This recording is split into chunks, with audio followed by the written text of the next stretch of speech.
Well, good day and welcome to Mental Health and You. I'm your host, Cynthia Timms. Well, y'all, we made it. We made it to 2021. But let me tell you something else in case you already didn't know. Racism is alive and well, still, after all these years. I know for those who thought that we were living in a post-racial society, I have to tell you that no, we're not. That's become painfully evident not only in the last 4 years, but in the last 400 years. Uh, Racism and white supremacy has been a part of the American society, has bled into the fabric of this country in so many ways, from education to housing to healthcare, which is so evident in COVID, in sports and entertainment, in our daily lives, in ways that we probably didn't even know and really didn't realize. And how has it impacted you? Today's topic is white supremacy and mental health. To help me talk about this, to help me try to figure some of this out, is my guest today. I'm so glad to have him back. It's Daniel Lanzilotta. Daniel, welcome back to the show. Welcome back to Mental Health and You. Thank you, Cynthia. Thank you for having me. Well, you're very welcome. Hence the title, White Supremacy and Mental Health.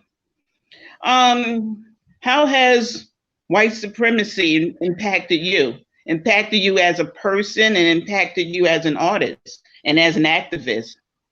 And what is this thing, white supremacy, for those who don't already know or who may think they know?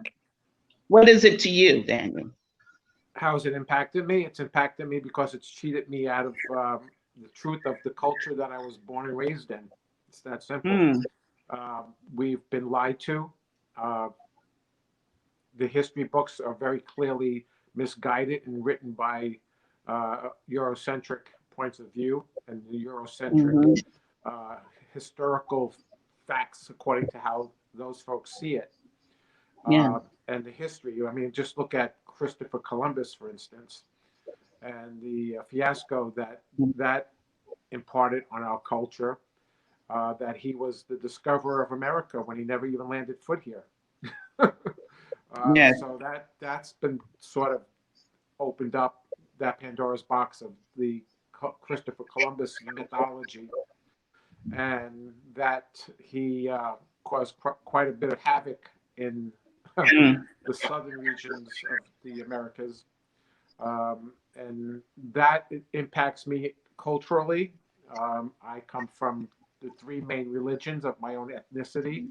I'm Mm. Catholic, Jewish, and Muslim. I have the three giant religions as my ethnic heritage, Mm. from North Africa, from Egypt, and the Middle East, and through Italy. So I'm one of the most diverse people I know, and it's impacted me because I people treat me a certain way depending on where I am and how I socialize, and that alone, that experience that I've had, is very indicative of what the culture is at large. In fact, once I was up in the casinos up in Connecticut. It was Mm-hmm. late at night. I was with my girlfriend, and she went to get the car. And this white guy came out, and he said, "Hey, Indian," because the casinos are owned by First Nations people up in Connecticut, upstate Connecticut, Yeah. and he was very derogatory towards me. Now, that's the first time I've been confused with a Native American person. Everybody else, I've been I passed for many different things in different groups, and so that was an insult. He was insulting me by the way he expected me to do something for him because of Mm. the way I look. So that's one thing. I've experienced many different slurs through my life. I've lived in Harlem, I've lived in Bedford-Stuyvesant, the Bronx, different places. I've Mm-hmm. lived in super white communities in Connecticut, and I've been insulted many times in Connecticut. Um, it's epidemic. It's systemic. It's a disease. It's really a disease, and America has never dealt with it properly. It's a bipolar culture to me. I mean, look what happened Yeah. on January 6th. We had a Yeah. manic uprising, and then just a week or so later, we got back to our meds, and we had the inauguration. As someone once described it, I heard someone describe it, Daniel. It was like January 6th was like white supremacy on steroids. That was the, and that was just an example of it. But you mentioned it yourself, and I think I tried to mention it in the introduction. It's in the fabric, it's within the fabric of this American society. Well, It always it is in has the been. fabric. It's very much in As the an fabric. education. It's been woven in It's as since the in day history. America was invaded, from the colonialist and the imperialist, and how I mean, you they. mentioned Christopher Columbus, Daniel. I remember reading as a child that Christopher Columbus discovered America. It's not until I got older and start to do some critical thinking and start to reason and think for myself and ask questions and and have the guidance of others by my side, that I realized, well, how can one discover a place that's already have people there, is already inhabited? So what part did he discover? Well, And that's just an example. this is the issue here, is that many Yeah. times we have to deal with the language. Language Mm. plays a very significant role in white supremacy and how we keep reiterating the same Yeah. mythologies. And America is simply a mythology. And we Mm-hmm. need to correct the languages on how we address each other, how we speak about history, how we speak Yes. about slavery, how we speak about Yeah. Black people being descendants of slaves when they're not descendants Mm-hmm. of slaves, they're descendants of Africans. And so Yeah. and next month, just in a few days, will be um, Black History Month. How could that be just boiled down to 1 month? To me, it's insulting, and it's ridiculous. It's really has to change, and we have to learn that every day in our culture, in our country, that Black culture is the basis of this country, and to start to celebrate it in ways that we honor folks, not just because of entertainment and sports Mm-hmm. and various other things. When you pull up to a red light or a green light, that was a African American invention. To Yes. understand and learn these mechanisms that are in place to uh, oppress information, to glorify something that is a derivative. Essentially, white people come from Africans, and then to try to get to understand the biology and the science behind humanity, and how humans became who we are. Daniel, you talked about America being bipolar, and that's very true, particularly when it comes to its treatment of so many, people of color over the years. It has a serious amnesia issue as well. Uh, it has a lot of issues. But be that as it may, why, in your opinion, do you feel America hasn't been able to live up to its promises, or whatever promises that was, or live up to its painful past, as in education? Why can't America live up to its promises? Is that the question? Well, yes, but I'm trying to. I'm going to rearrange, because what promises did they really give us? Because we weren't included in the Constitution. I mean, we weren't included in the Declaration of Independence when he said all people are created equal. Treaties and promises, Yes, I don't Every think they day, talk treaties and about us. promises are broken among people. That's not something new. You could So our take, for instance, question, the former Daniel, is president and his yeah. behavior of constantly breaking promises and breaking Hmm. contracts. It's nothing new. That's how humans operate.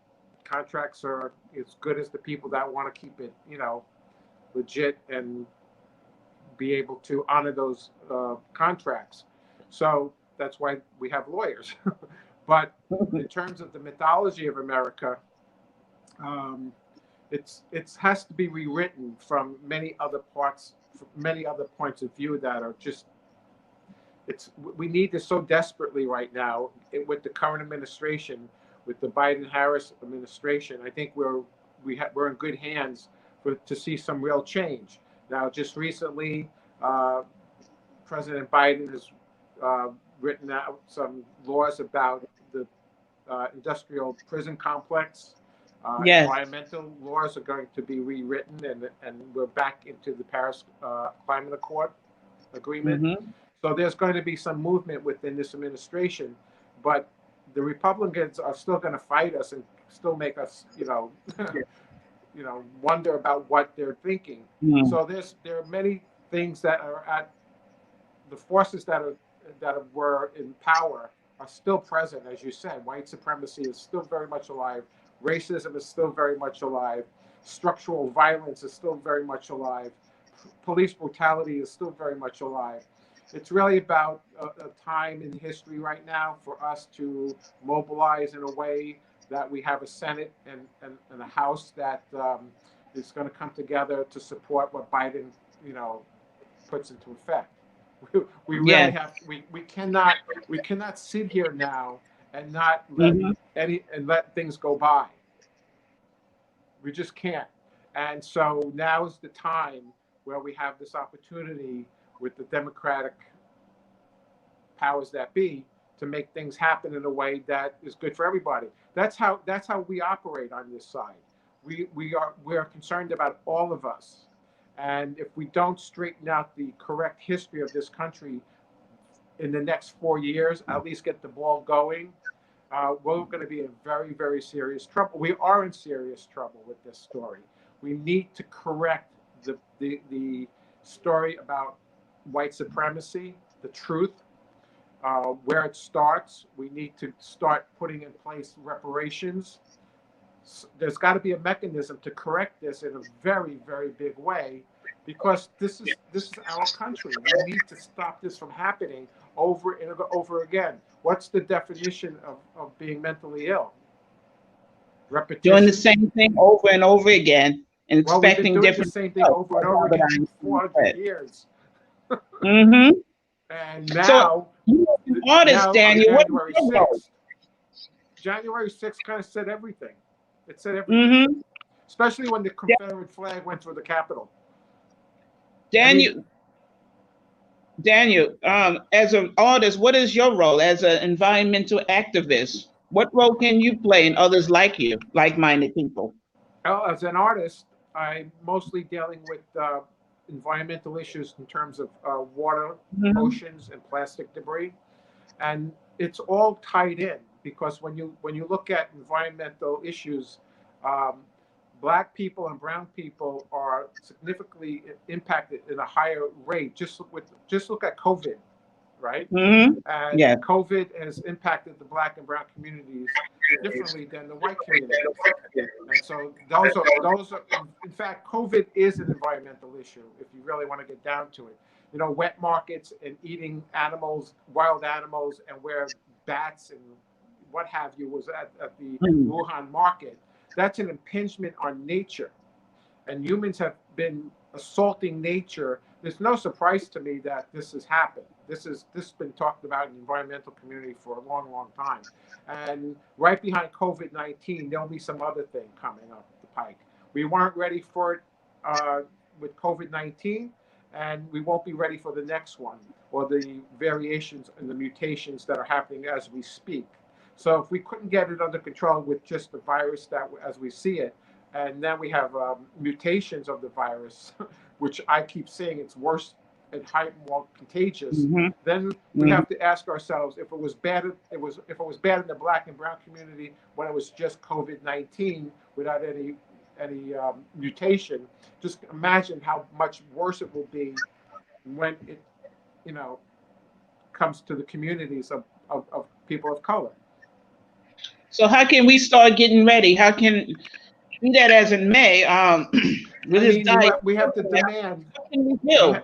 We have to demand from the current administration that, you know, hospitals are ready. There are beds, there are PPE equipment, everything is ready in place, because we weren't ready for the first time around, which is a year ago, coming up this February, I believe, and that the last administration lied outright about what was going on from day one, and that it wasn't that serious, and there were only a couple of people with it.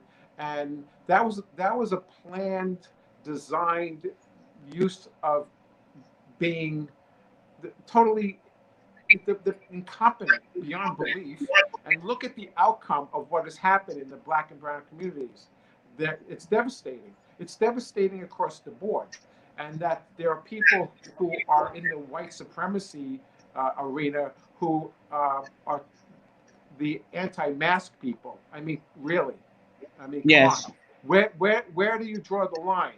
And as an artist, as an observer of social situations, like a social anthropologist, for instance, my work is about bringing awareness to environmental issues, particularly ocean debris.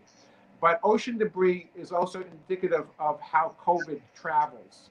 And so these plastics that hit the ocean draw in with other chemicals that are hitting the water by attracting toxicants. And COVID has been found on plastic debris in the ocean. So this is all tied in. The Earth is a place where it's where everything is connected. We're not disconnected. We are just not disconnected. We are connected in more ways than one. And COVID is very clearly an indicator of how much we need each other. And it's a wake-up call. January 6th was a wake-up call. COVID is a wake-up call. We just had a guy in the White House who just wasn't aware about how many red flags were happening, and he just didn't care. Now we have an opportunity to start really addressing these issues. White supremacy, racism, reparations, all these things need to be addressed. They need to be addressed very, very soon. Wow.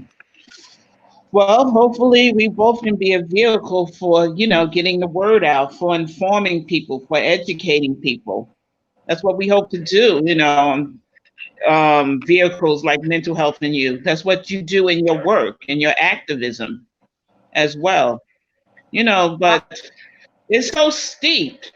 I think, in my introduction, I talked about it being white supremacy is being so steeped within the fabric, within the DNA, within the bloodstream of this country, as in housing, as in redlining, education, healthcare, which COVID is making very aware of. But just in so much, the food we eat, to the drinks the things we drink, from the water we drink. And it can't help but have you think a certain way. Right. White supremacists, white supremacy,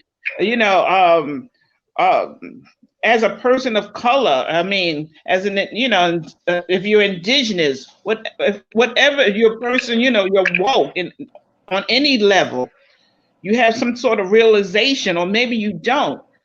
The way you think about yourself based on starting to think, well, maybe I deserve what I have. Maybe there's no better way.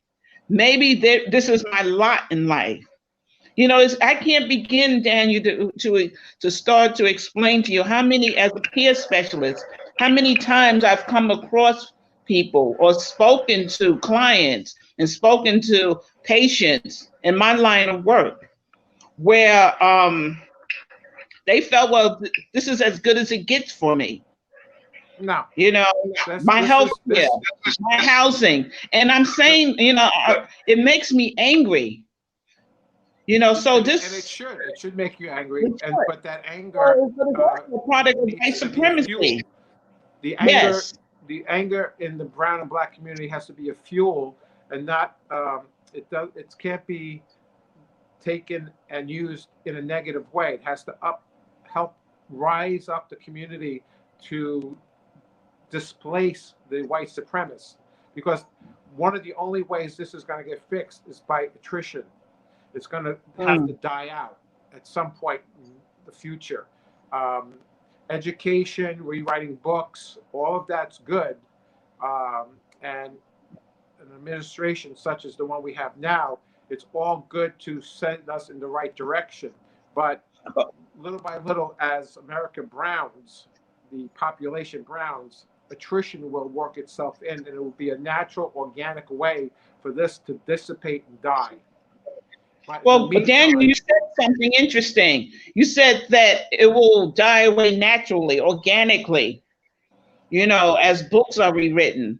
But how does it how does it impact one's heart and in one's mind? How does that, it's debilitating. I change the mean, book? You can take down the statues, but can you change a person's heart? Can you change their mind? yes, you can. You can change a person's heart and mind. As I spoke to you at an earlier time, I spoke about Daryl Davis and the work he's done with the KKK. Yes. And that's somebody who everyone should look into and see what he's done. I had an opportunity to meet him a while ago in New London, Connecticut, at Connecticut College. I got to hear him speak, and then I had an opportunity to go out and have drinks with him and pick his brain. Yeah. And this man is totally remarkable in what he's accomplished in dismantling white supremacy. That's a small slice, but he's had major impacts on what he's done. This has to be done through grassroots organizations and just to constantly take the high road. Michelle Obama is our leader in this. Take the high road, be excellent in whatever you do, and at the end of the day, we have to defeat this demon this way. Education, of course, is a very big part of it. Rewriting history is a very big part of it. Dismantling the statues and telling the truth about Christopher Columbus and various other stories. Thanksgiving. I mean, Thanksgiving is a great one. That's just that's just Thanksgiving is mind-boggling to me. Yeah. It's not true. And so we have to fix all that. This is how we do it. And in my line of work and what I do as an artist, as an environmentalist, I speak about not resisting and not to resist this kind of stuff, but to engage in conductivity, to speak to people who might hate you, who might not like you. But sometimes we don't know who they are. And sometimes they're living next door, and sometimes they're the police officer, as we found Yes. out. But we already knew that. And so sometimes they're the teacher in the school, Daniel. You're the police officer. Yes, you're absolutely right. It's the racist next door. Right. You think we're looking for, oftentimes, I believe some people are still looking for somebody in white sheets and a hood. No, But they're not in white oftentimes, sheets. They're in blue uniforms. I mean, But yes, we have that's to be so honest about it. And what has been exposed on January 6th at the Capitol is that a lot of police officers came from around the country to overthrow the government. Now it's the municipalities and those police departments that have to reprimand and get rid of these police officers. And we have to retrain police officers throughout the country. There's got to be like a 4-year college degree. You have to take psychology, sociology, social anthropology. You have to take all kinds of classes. You have to take Black history classes. You have to pass the test. I mean, allow me to play the devil's advocate, so to speak, right now. What about these what you call it, cultural sensitivity courses? that anybody who works for any organization is mandated to take. Isn't that enough? No. No, You no, no. telling me cultural You sensitivity? have to play. You have to place. Isn't that A enough? place like New York City, for instance, which Yes. I was born and raised in. You have to have police officers who are sensitive to the communities in which they are in, where they're serving, and the precincts that they're serving, and you have to mix it up too. So, but you have to have people who identify with people. In Chinatown, you want to have Chinese police officers. In Harlem, you want black police officers. You want people to, when someone shows up, you want them to understand the mechanisms and the social interaction of their communities. But you also have to have people who are different in those communities as well, so that there's this exchange. We have to correct how police officers are trained. You can de-escalate things. I mean, look what's happened here. On January 6th, they had like 4 people at the Capitol steps. Where Black Lives Matter, they had police officers in full riot gear, tear gas, and they didn't hold back. People got hurt, people got sprayed, but not on January 6th. That was an inside job. That was white supremacy at work there. There's no doubt about it. You have to be. It was white supremacy. Somebody said, I'll say it again. It was white supremacy in prime time. It was white supremacy on steroids, I've heard someone say. Daniel, in our last 2 minutes, and we're going to have to do some follow-ups on this. But what are you doing, and how can somebody get in touch with you? You can get in touch with me through Facebook at my name, or through Instagram is the best.